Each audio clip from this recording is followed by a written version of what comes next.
Pag-usapan natin ngayon ang viral na mga kiss cam or mga caught on camera sa mga concert. Dwight Ramos at kaniyang jowa na si Kiana D nanonood sa PBA Finals ng TNT kontra San Miguel.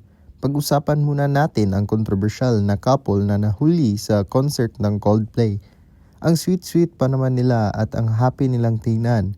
Sa unang tingin akala natin mga old sweethearts na. Pero nung hindi nila inakalang mangyayari ay sila ay na-feature sa screen na i-display sa concert. Agad silang nataranta at nagtago. Kitang-kita pa naman na nahihiya ang babae. Yeah. Oh, look at these two. All right, come on. You're okay? Oh, what? Either they're having an affair or they're just very shy. I'm not quite sure.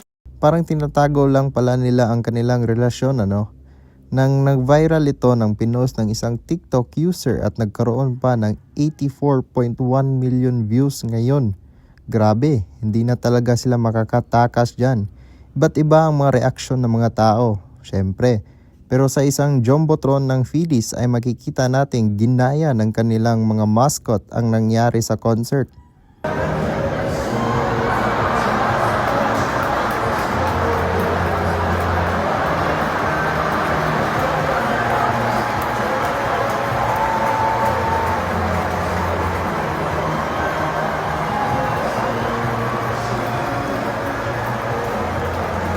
Grabe talaga ang trip nila. At isa naman ditong nakuha din ng kiss cam ay ang Gilas Pilipinas star na si Dwight Ramos at kaniyang jowa na PLDT Stars volleyball player na si Kiana D.